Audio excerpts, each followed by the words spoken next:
your patience. We'll call the meeting to order at 7:05. The Town of Select Board meeting for Tuesday, October 24th. All right, just to let you all know,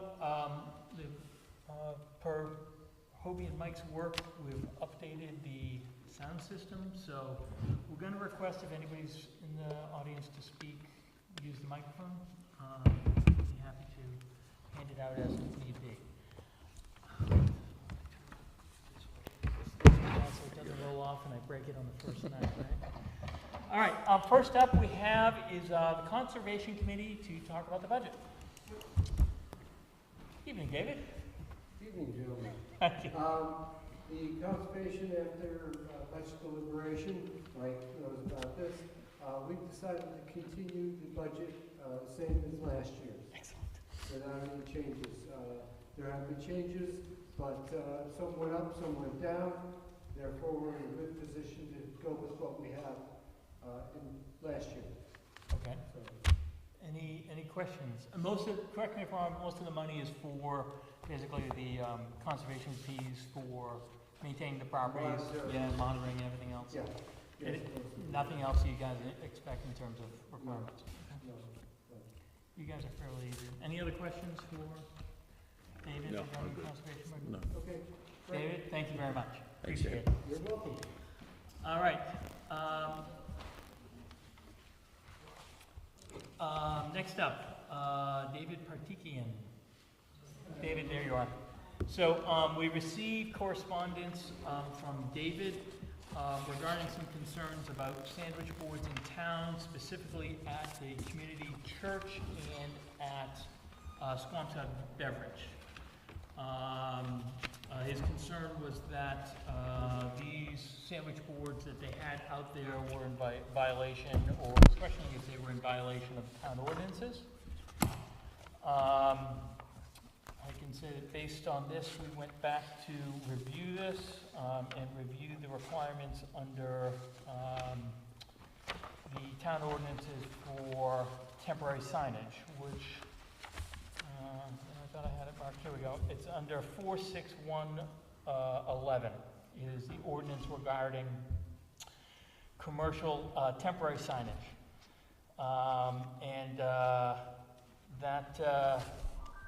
That ordinance basically requires that temporary signage such as the sandwich boards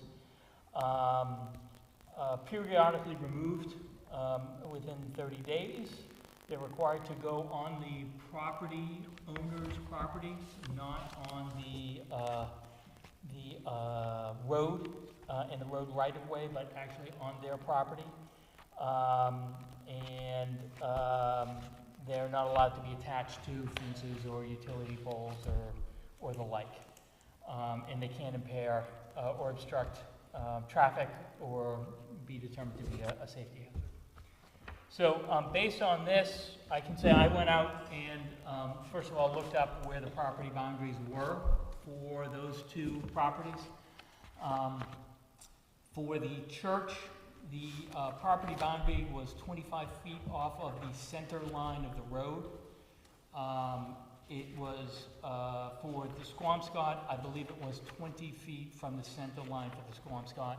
My guess is because that's an older property that was different right-of-ways back then.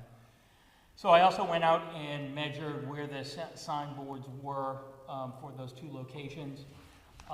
As happenstance was, David Sweet, who was involved with the church, was there when I was actually looking at the church property, and I identified for him where the sandwich board needed to go. It was approximately 2 feet further back from where they had it. I also informed him that we'd be discussing this at this meeting, and based upon our discussions here, we'd forward him the rules that they need to follow for that sandwich board. For the Squamscott Beverage, their sign is approximately 19 feet off the road, off the center line, I should say, not the road, but off the center line. But given the location, I will certainly inform Tom Connor. I think he's down in Florida at this point in time, but we'll inform him as well about the requirements Given those two and the locations at this point in time, I think informing them of what the expectations are is what we need to do based upon the complaint by Mr. Partikian. So with that, I will open it up for further discussion. Any questions that either the board has or members of the general public with respect to the signage? I talked to Michael Kessler, if I would have something to say. Yep. Yep. If you don't mind, David. Thank you. Is this working? Yep. Keep it very polite and respectful. I'm on blood pressure medication myself in my late 50s, so I'm trying to keep my voice down. And I just think this whole situation is really sad and absurd, and bringing the complaints for various reasons that I'd like to get into. I'd like to just ask, what did the last Vernon sign say? Does anybody remember what their sign said? You asked them to take it down. No, but let me clarify, because there's a distinction here between the Vernon situation and these two others. There's actually two distinctions that I'll make clear. One is that these sandwich boards are actually on the property itself, whereas the Vernons are not on their property, and the requirement in the ordinance is it be on the property. And for it to be on their property would have to be on the opposite side of the stone wall, which actually we went through numerous discussions about regarding the driveway permit, and their insistence that the property line was actually, what occurred on the other side of the stone wall is actually the state road. So any sandwich board that is actually on the road side of that stone wall is in violation of the ordinance for the Vernon property. Okay. The second part, the second part of that is the Vernons, in making the request for the driveway permit, the Department of Transportation specifically prohibited them from putting sandwich boards into the right-of-way. So while I understand your question about the differences here, there are very distinct differences between the Vernon sandwich boards and these other sandwich boards. Okay. And just for an answer to the question, does anybody know what the sign said? Of course they do. Okay. Farm, store, and events. No, it said With Pabst. I'm looking at it. late summer vegetables in stock. That isn't the one we're talking about. What we're talking about is the two signs that appeared after his attorney, after Amy Manzilli on 15 September said all the signs had been removed and they were in full compliance with the town ordinance and the state DOT. They were not. The signs that were placed up that say farm, store, and events with park, both on the tree and on the building, are in violation of the town ordinance, both in dimensional and in what they say. You're allowed one sign, 6 square feet. It can mirror itself. It can be two sides, okay? But these signs are not identifying the business, and they do not meet the requirements of 2 square feet for parking, entrance, and exit. So Okay. both these signs were in violation. So you're saying that because it was in where the driveway where they drive in? Because I don't remember those signs, ever. They might be on the wrong side of the stone wall. Granted that, but they were. I'm curious, how many complaints did you get about the signs? We got that initial complaint from Scott Wassman. One complaint. But again, we only got one complaint from you. If we get a written complaint, it's our job to act on a written complaint, whether it's 1 or whether it's 15. It doesn't matter. Okay, my question then is, was Scott Watsmuth called in to defend? Like Michael Kessler communicated with me and said that I'm possibly misinformed on things, but I'd like to come in and clarify, which I'm doing now, but I'm wondering, did you extend that same thing to Scott Watsmuth and say, hey, this sign really says late summer fruits and vegetables or parking here? There's no offensive intent in these signs. This is just friendly. They're just trying to conduct their daily business. Would you consider withdrawing this complaint, which is clearly you're not maybe telling me to withdraw it, but you're making me come here to defend it, which is an uncomfortable situation. I'd rather be watching. Well, the Rangers are on the West Coast tonight, but No, I don't think our object here is to defend your raising the question. I have no problem with people raising a question saying, I think this is a violation. If anything, we invited you here to have a broader conversation, and so that we can discuss what the distinctions are here, what the determination was, and certainly inform you, since you're the genesis of the complaint, that the actions that the board will be taking and have taken to identify, is this a violation or not, and inform the owners of those commercial establishments what the rules are. Okay, I'm curious, it's because I'm using the word absurd and keeping my blood pressure and my voice down, but I was recently became aware of who owns what properties here and there, because people just told me. So I believe, correct me if I'm wrong, that Hobie has signs out, and I'm not offended by the signs at all. I see them. Actually, there's no, and this is the other issue in terms of the items on your letter I didn't get into detail on, but the ordinances are based upon commercial signage. Because commercial establishments have, in the building code, in the ordinances, that's where these comply, whether it's the church, whether it's Swampscott, whether it's the Vernon Family Farm, and their commercial establishment there. There are no requirements with respect to signage on individual homeowners. To some extent, that's a First Amendment right, which is why there is no restrictions on somebody putting up a giant happy birthday sign on their lawn, even though it might be larger than the commercial requirement of 6 square feet. So, So the 6 square feet is only for commercial? Commercial. That is correct. Only for commercial? Yep. It's part of the commercial ordinances. It's, Yep. it's, David, it's along the same lines. I was asked earlier in the year that there was political signs on somebody's lawn that somebody else found offensive, and they wanted to know if the town could have them remove it. I stated to them very clearly, this is a First Amendment issue. There is no authority nor jurisdiction of a community government to impact or interfere with the First Amendment right.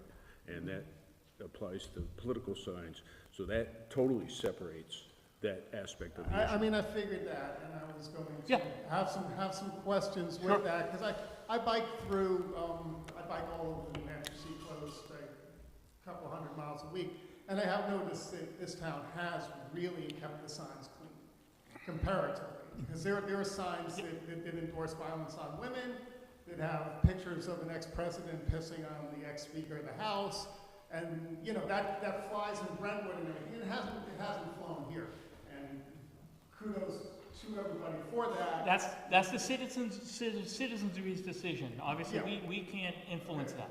So that answers the questions, because, you know, signs do get way more than 6 square feet Yeah. in the political season, and, you know, really, from my perspective, I don't know other people, that's, okay, it's First Amendment right, that's not cool, because, you know, I'm not gonna pass somebody's sign and say, oh, this person has a 6-foot sign, I'm gonna go for their candidate. They're really, it's an aggressive move. And, you know, okay, so it is what it is. Is the Swampscott Brewery in compliance now? Yes, I believe they are. Now, they'll still have to comply with the 30 days. Because they're right at the edge of the road, and It's 20, their requirement is 20 feet from the center line. When I measured it, it was 19 feet and some odd inches from center line, which is... so their property actually goes to the roadside. You're saying the Vernon's No. property- It doesn't go to the roadside, but it's closer than the community church. The community church right-of-way there is 25 feet, right? And so, Okay. and so 25 feet from the center line. And again, when David Sweet was there, I showed him, this is where 25 feet is. And I explained to him, you know, you're gonna have to rotate, you know, you're gonna have to pull the sign every 30 days. And they said, that's not a How problem. long do they have to pull it for? The ordinance is unclear, so it could be a day. We It's don't, kind of like the beginning and end of the political season. It's always the political season. but I just want to, it says that it needs to not exceed 30 days, but it doesn't say that you can't put it out, you know, day 32. So I'm letting you know, the ordinance is vague on If they pull it for one day, then they can put it out for the next 30 days. Okay, so the Vernon sign, how far back would it have to be? Because it seems like they just can't put their It sign. has to be on their property, which means it would have to be on the other side of the stone wall. So it could be in the driveway where you drive in. As long as it's not in the DOT right-of-way. Yeah, Because the DOT right-of-way cuts on all 3 DOT approvals that they've had at Vernon Family Farm. The original one that is now closed, the one that is now open, and for the third one, very specifically says there will be no signage on, above, or below in the DOT cut. right. So the DOT right-of-way is one restriction, and And the that's second the pulling. restriction is it has to be on their property, which is on the other side of the stone wall.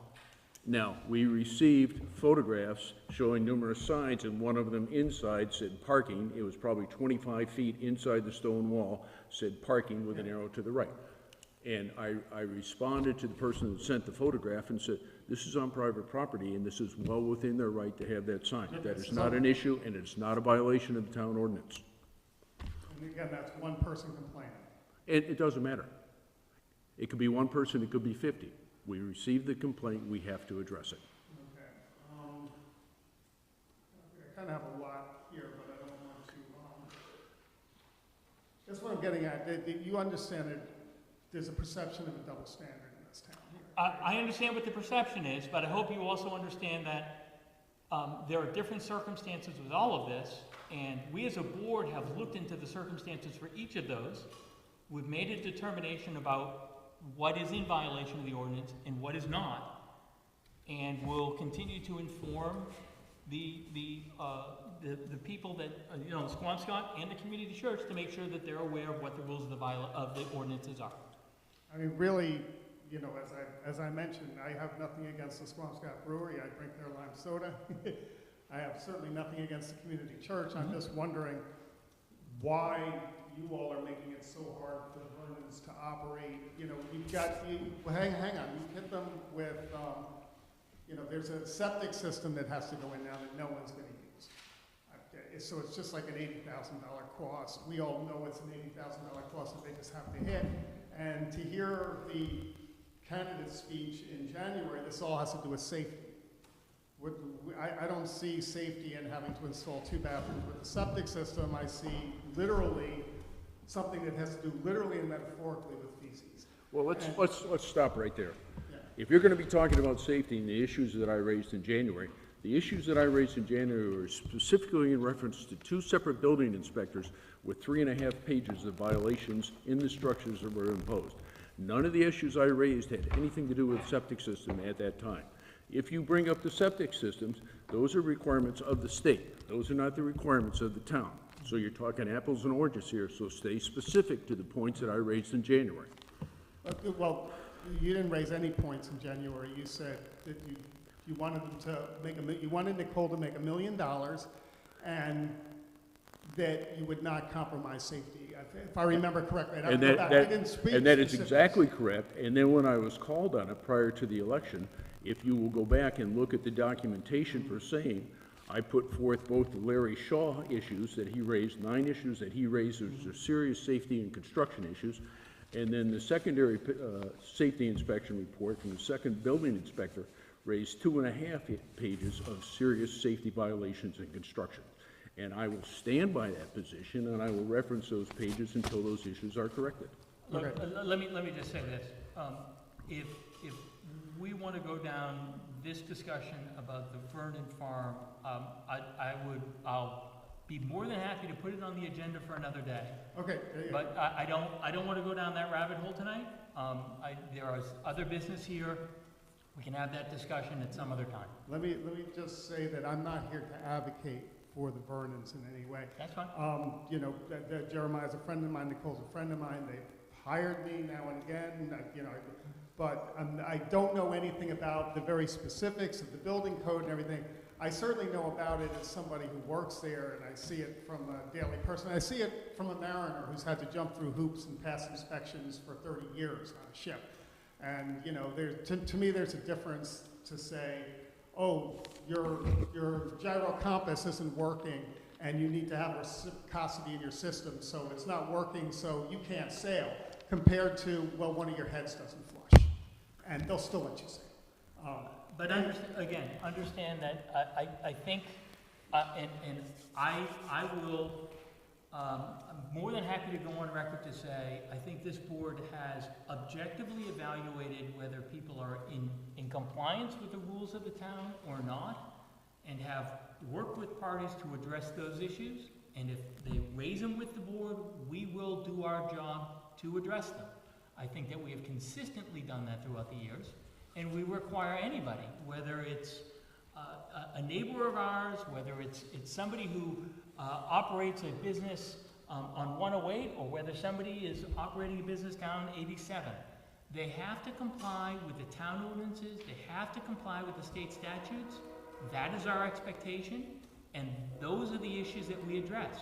And it's not one where, hey, because they live here in town, we can overlook and ignore the fact that they are in violation of state statute. Our job, we took an oath of office to uphold the town laws, the laws of the state, and the laws of the country.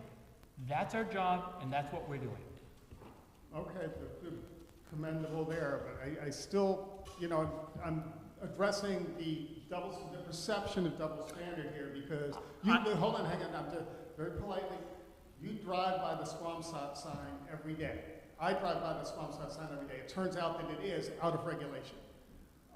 But at no time has the owner of Squamsat, Connor, I don't know him, I like his lime soda, at no time ever has he had to come here and sit in the front row to defend his business and be talked to like he's a 38, 39-year-old child who's not in compliance. And that is what this board has done to Jeremiah. It has not done that to other town members. And I guess I'll stop there because that's...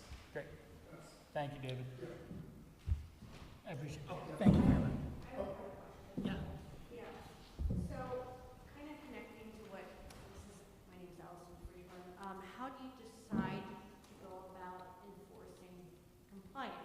Is it just to have neighbors tattletale, and that's the only way you enforce, or you know? For the most part, yes, because, again, we don't want to be driving around town, peeking over fences and saying, oh, that shed may not be in compliance, going onto people's property and taking measurements about setbacks.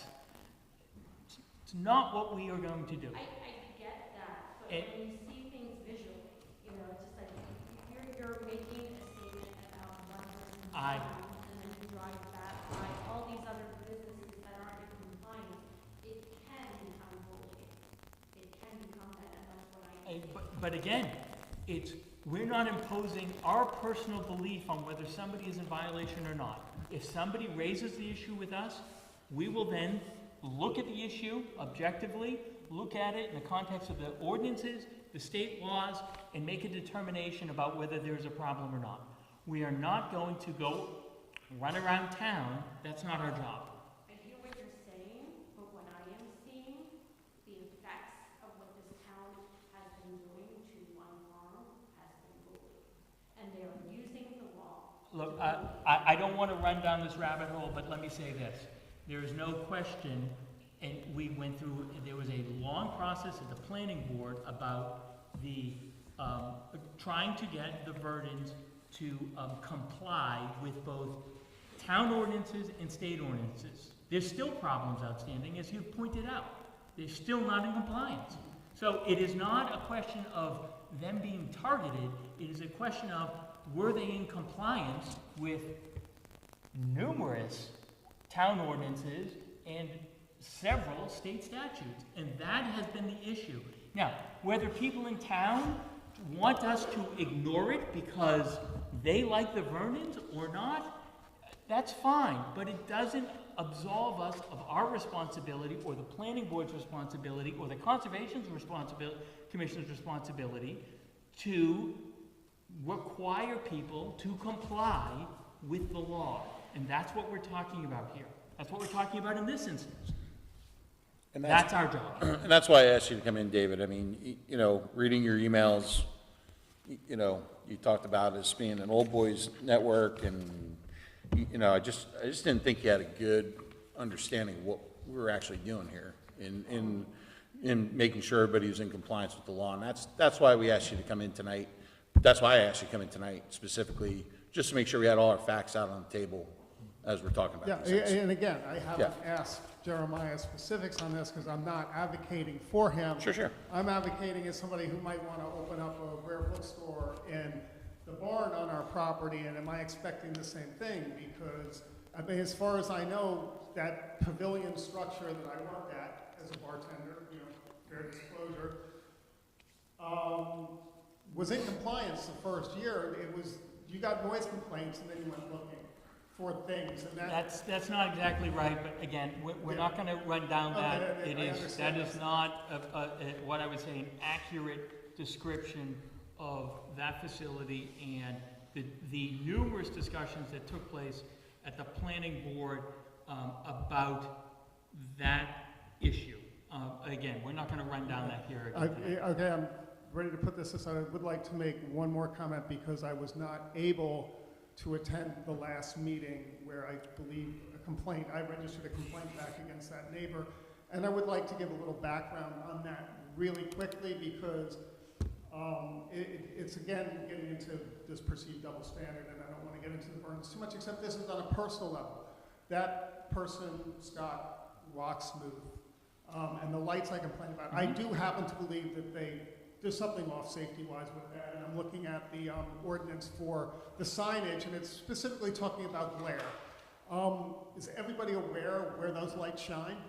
Yeah, Onto the Vernon's property, and the Vernons keep their shutters closed every night because the only neighbor in all of Newfields who would shine a bright light happens to be directly on the Vernon's bedroom window. And put it this way, when rightly so, you know, the Vernons had a mix, and there was a volume issue, and town board had every right to take neighbors' concerns seriously and everything. And in order to kind of apply that volume issue, I believe you worked with an existing ordinance on protesting, which was another thing that was correct. But you jumped through hoops to make sure that the Vernons complied. And I'm not complaining about that or anything. I'm saying that out of decency, we've got a neighbor who's shining lights at another neighbor because he doesn't know. but David, also understand, Yeah. unless it's a safety problem, which again, we had our police look at, they informed us of their assessment of that issue. There's no How many- ordinance in town that says that neighbors have to get along or they can't annoy each other. We don't police that. Exactly, so they can annoy each other, so the Vernons can't play folk music or have folk music on their property because sound annoys the immediate neighbor. There are But Scott- there are sound ordinances. Yeah, but Scott Watsmuth can shine a light towards the Vernons property and light somehow isn't a sufficient nuisance for you to then look for something. That's all I'm saying. What can I tell you? There's no justification for us to take action on that issue. How many complaints would it take? Not complaint-wise. There's no violation of the ordinance here, of any ordinance. If you No, want to but- write a new ordinance that prohibits Well, if- certain activity, We're saying it's a have city. at it and put it on the ballot, and in March, the town can vote on it. But my point here is, there is no ordinance prohibiting one neighbor from annoying another. We don't police that because there is no rule for us to say, you're in violation. Was there a noise ordinance on the books? Yes. From when? There's been a noise ordinance on the books for, 10 years. Okay, but I'm not allowed to ever complain about a neighbor firing guns off on his private gun range. Actually, no, there are ordinances about. And I wouldn't want to do that, but I'm just But saying, there are ordinances on the books for that. So, No. there are, and that if somebody drives more than 30 miles an hour towards Broad Hill Road, it's a higher decibel level than you're monitoring the Vernons for, which is outside my residence too. but I can tell, again, if you don't like the ordinance, put a warrant article to change the ordinance. But what you're asking us to do is to actually not follow the law, because why? We don't follow the law on this guy because why? Somebody files a complaint, We look at the ordinance, if they're in violation of the ordinance, then we address the problem. That's how we work, period. Whether it's a noise ordinance, whether it's a sign ordinance, whether it's a, ordinance on setbacks, whatever it is, that's our job. Okay. You seem to be complaining that we're actually doing our job. No, I'm complaining that you take seemingly, I put this in the number, seemingly frivolous and mean-spirited complaints, and you take them very seriously. It's not our job to determine whether something is mean-spirited or not. Our job is to determine whether the complaint has merit or not. Okay, so with the Connors, they're gonna have to move their sign a foot? Yep. Okay, and they can take it down for one day and put it back up as far as you're concerned? As far as the ordinance is concerned, that's the Okay. law. That's good, thank you. Thank you, David. All right. All right. Sue, if you're down there, we're gonna do your assessing contract, so come on up. In the meantime, mailbox policy? You had mailbox policy, right? So what we did, and I just wanted to make sure that we had this locked in prior to this winter and the potential issue as far as plowing and damage issue. 2 months ago, I think it was, we had a complaint filed for damages done to a mailbox. And we have had a history in the town of compensating 50 foot for a mailbox damage when in fact the mailboxes more often than not did not comply with the town requirement that the face of the mailbox be set back 4 foot from the right of way. So we made a motion to move forward and comply with both the USPS ordinance and the town requirement. And I just, we brought this up, talk about it just to make sure that it's locked in place and that there's no discrepancy or confusion as far as what the town policy is. This is town policy though, correct? That is It's not a correct. formal ordinance, yeah, so we can vote on this tonight. So in that case, I'll make a motion that we accept the policy as drafted, reflecting that the face of the mailbox has to be 4 foot setback, and that if any damage is done to a mailbox within that 4 foot, because it does not meet the requirement, the town will not provide any compensation. Just a quick question, not to be ticky-tack here, but I'm anticipating a question when somebody comes in. Are we requiring 4 feet from the edge of the roadway, or 4 feet from the, basically the white line indicating, safe The passage? way it's written is 4 feet from the edge of the roadway Okay, specifically, and it's the face of the mailbox, Yep. not the post, Okay. or not the middle of the mailbox, but the face itself has to be a 4 foot setback. okay.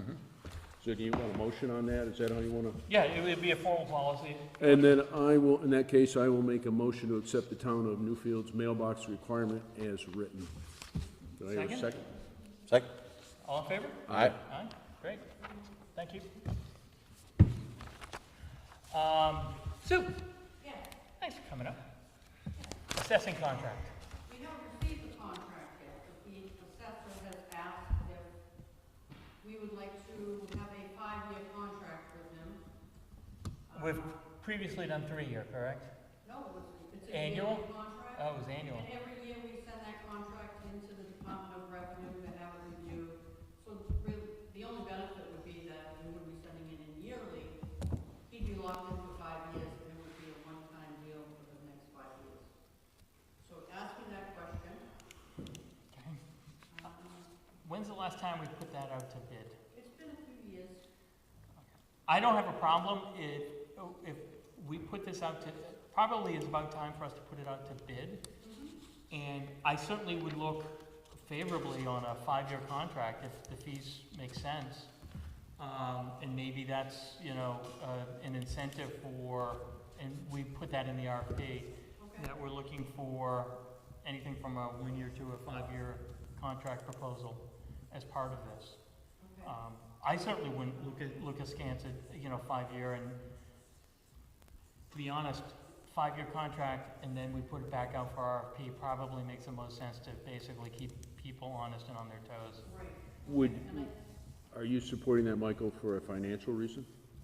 on the No, but five-year typically, aspect? if you're locked in for a 5-year contract, your terms and your costs might be lower over the 5 years than if That's you what I roll was that gonna say. annually. Yeah. The only- Typically, but, you Yeah. know, again, if we put this out to bid, we'll get a sense of it from the bids that we get back. Just my thoughts on that.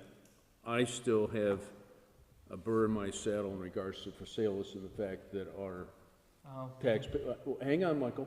take it up when we have the bids. No, that's what the point I'm making is that if we have a 5-year contract and that we've had an area that's transpired for so long, and if we had more, I think 5 years is too long. I would support a 3, but I think 5 is excessive. Well, I would encourage people who are submitting RFPs, whether they want to put a 1-year, 5-year, 3-year, I don't care. We can always evaluate them at the board level, and if you find that a 5-year is too long, then, you know, you have a rationale to support one bid over the other.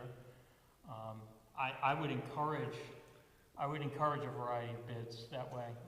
And I'm not opposed to that. I'm just throwing out Yep. what my issue is with an extended contract and locked into place for a duration when we've had a potential for not misfeasance there. Well, I think the other thing to consider too with the duration of time is if you put an RFP out like that, they're gonna give you, you know, the yearly rate plus a percentage each year for the markup.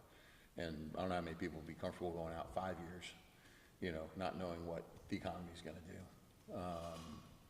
But So you also 3. lock in the business for 5 years. I But mean, you're locked, yeah, It's a yeah. trade-off, and whoever's bidding it is gonna have to Yeah, make they're that rolling the evaluation. dice, yeah, they're rolling the dice on it.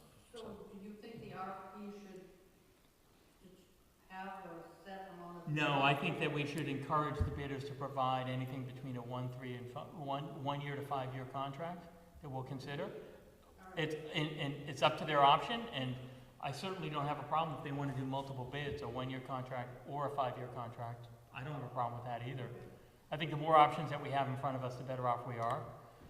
Certainly with assessing, having somebody who's assessing for multiple years, in my opinion, makes sense, because whether it's Wood or whether it's somebody else, they become familiar with the properties and the rules in town and everything else, and you know, you're gonna get better service in the out years than you will with somebody new every year, so.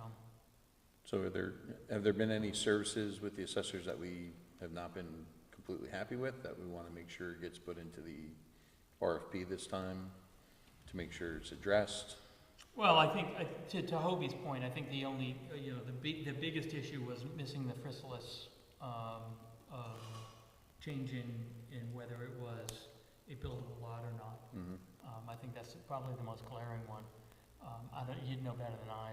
Well, Rod had mentioned that he thought he should start reviewing properties after they sell, because apparently people do a lot of work just prior to selling Yeah. their homes, and we're not picking up all those extras, like we find out from an ad or an MLS listing that someone's basement was finished, Mhm. you know, and all of a sudden, oh, okay, so now we're finding that out now when it could have been picked up a little earlier. Right. So, he did want to add that to the contract As a service, as a service, Yep. yes. and that makes sense. I That's mean, prudent. Yeah. It is. Well, do you have RFP language for I doing will it? look at, we must, because I think we put it up to bid about 5 or 6 years ago. Yeah, I haven't done it in a while though. But take a look, and if you can draft something, we'll look at it and then get it approved and out the door. Great. That's it. Thank you. All right. That, health trust policy. So, we received yesterday, health notification from Health Trust about the health insurance in town. They've indicated a 15.6% increase in rates for the health insurance in town. We just received this yesterday. My preference is not to address this at this meeting, although we'll have to address it before November 17th. I think we're required to respond back to Health Trust. Michael, I agree with that because I've gone through this a couple times and I'm still scratching my head about the nuance and the intricacies of So things. take a look at it. We'll talk in a little bit about November meetings, but, you know, just for the public's being notified, you know, 15.6% increase is pretty sizable. By my math right now, hold on, here we go. By my math, this represents something on the order of,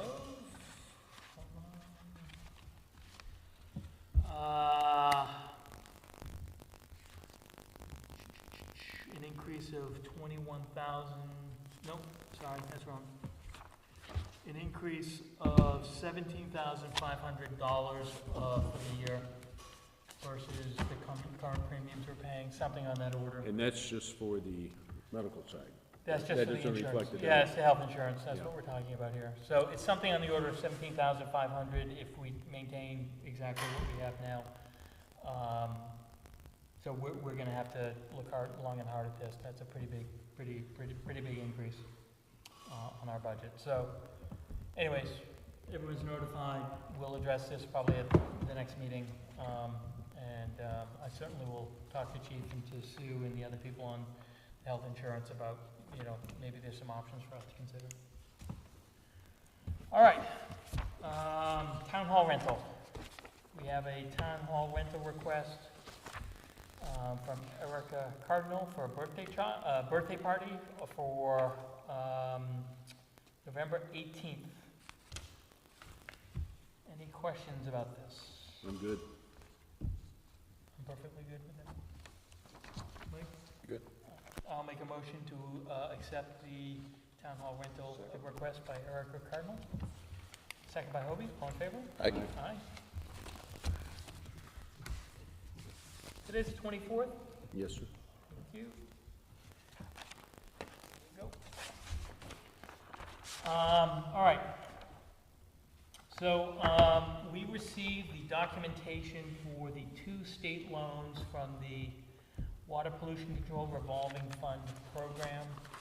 One of the loans is for the rain gardens at Town Hall and at the library. The other one is for the Summer and Pleasant Street stormwater system upgrade along Summer Street. Hopefully you've had a chance to look at those, the terms and conditions. This is actually the formal loan agreement with the state.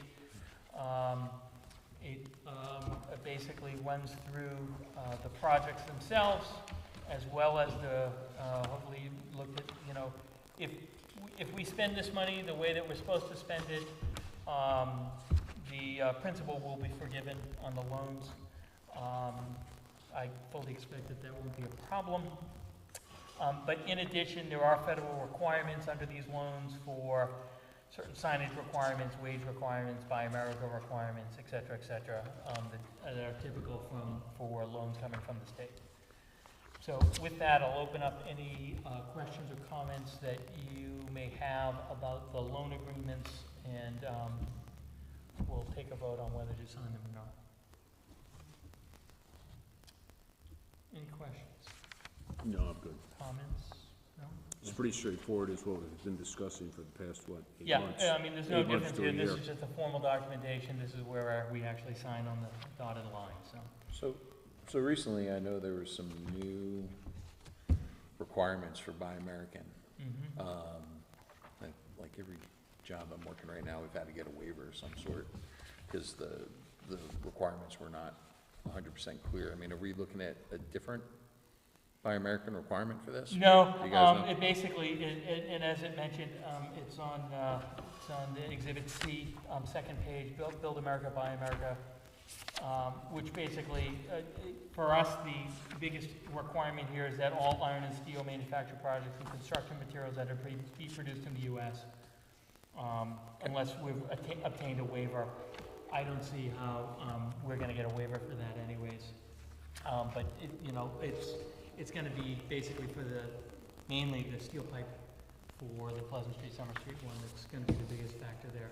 Okay. Most of the other stuff, it's excavation and gravel, Loam really and won't fall under the, Seed, stone. yeah, all of that's gonna be domestically sourced anyways, but, Okay. it's the iron pipe. Yeah. That's gonna be the biggest piece of it. Yep. I don't expect we'll apply for a waiver. Okay. Good. All right. I'll make a motion that we approve the loan agreements for the Summer and Pleasant Street stormwater collection and the town hall and library, rain gardens from the Water Pollution Control Revolving Loan Fund. Second. Second by Mr. Kessler. All in favor? Aye. Aye. Great, thank you. I will sign those on behalf of the town. Just do that later. What else? Checks, I think we're all done with checks, right? Prior minutes, meeting minutes. Keisha sent around earlier today the meeting minutes for Tuesday, October 10th.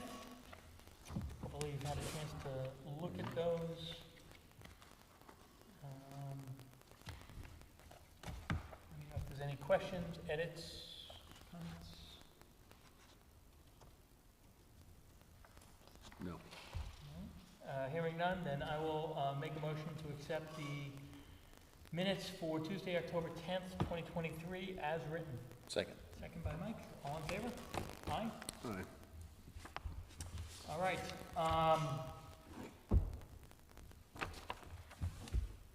We do have the representation letter we got this week from Plodzik and Sanderson. Hopefully you had a chance to look at that. This is basically acknowledging that they fulfilled their responsibilities, provided the information, disclosed information to us.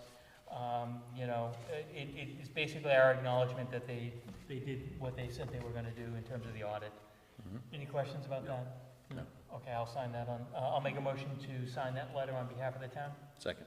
Second by Mike, all in favor? Aye. Aye. Great, I'll take care of that. We did the minutes, we did the health trust. Anything else that you guys have? Hazel property proceeds, conversation with Derek and DRA. I reached out to DRA. They're in Eric's escrow. I reached out to DRA and our representative there. I also emailed our representative there. I have not gotten any response back. I don't know why. This is not a hard question for them.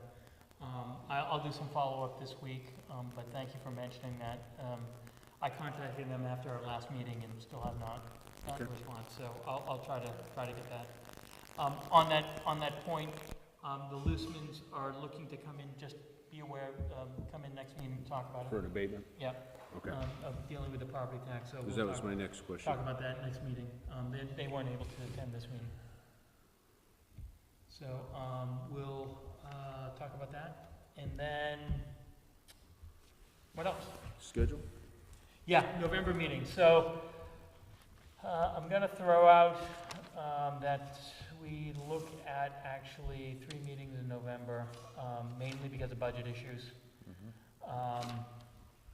I'll recommend, the 7th, 14th. What day is Thanksgiving? The 30th? 23rd. 23rd.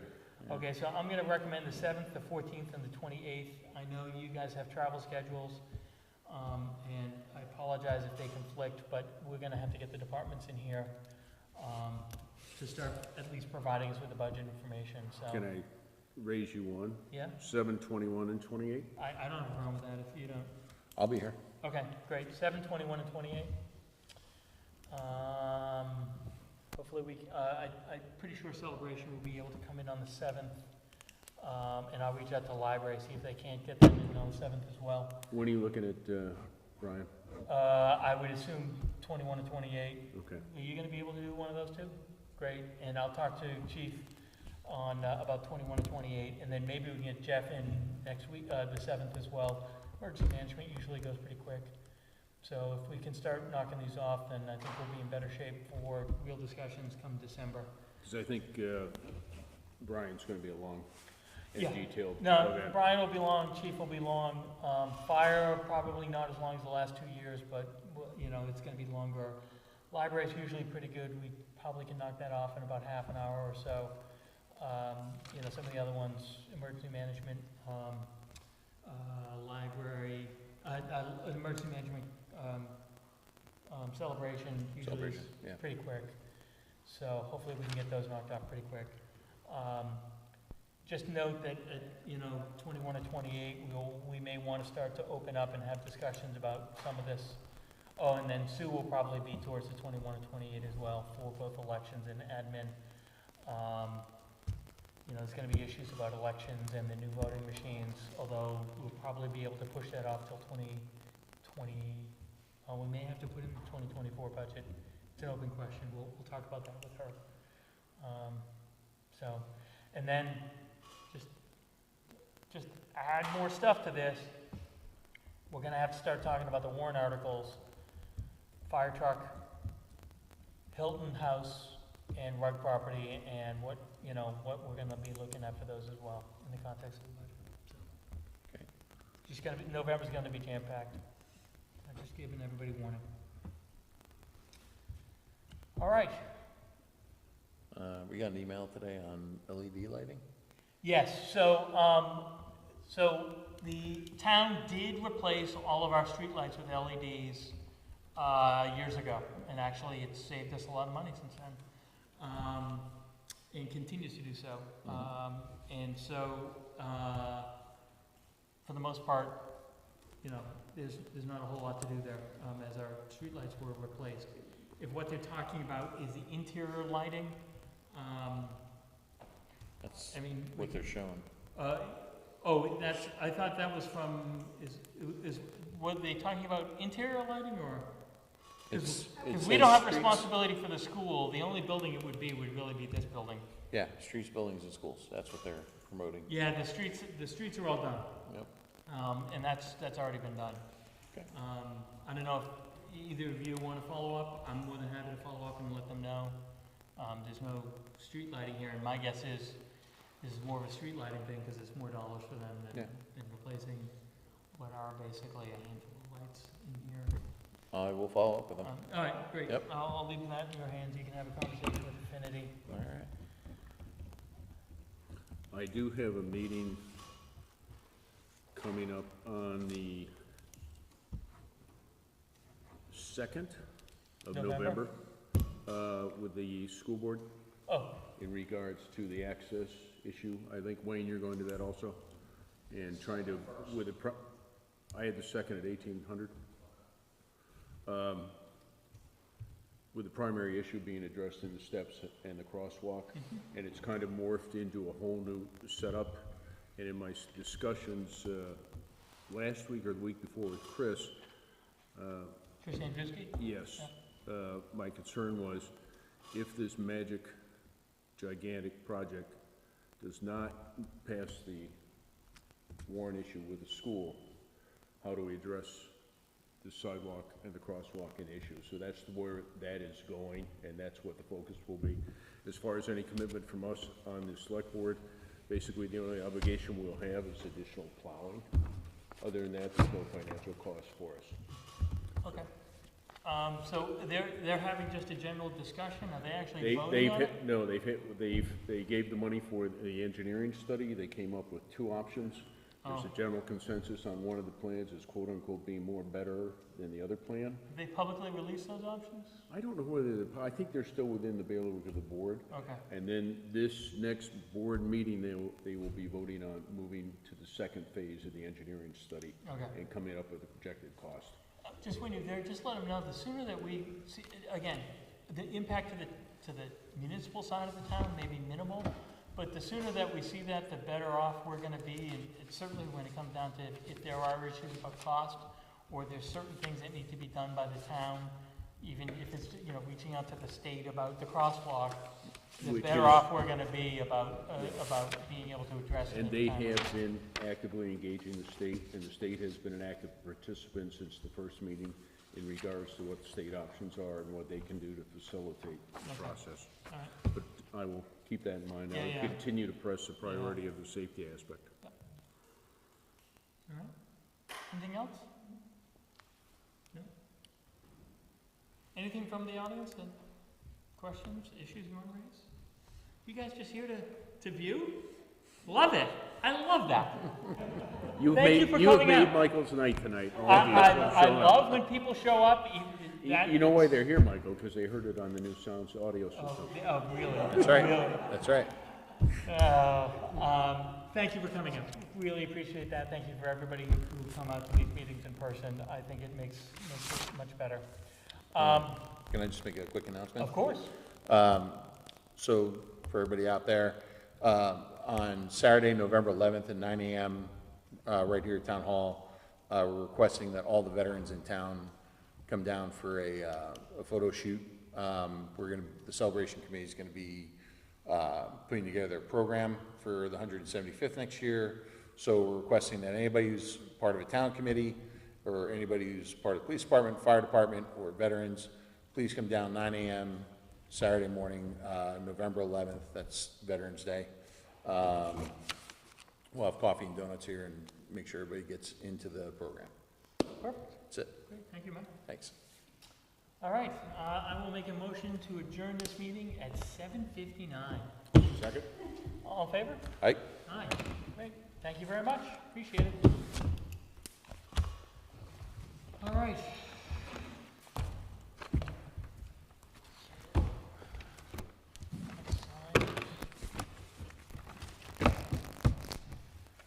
Keisha, are you guys doing the rep letter on letterhead from us?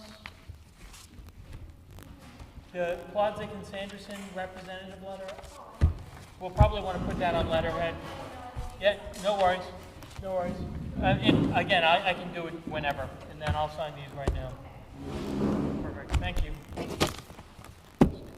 When we start talking about, in more detail about the rainwater issues, The what?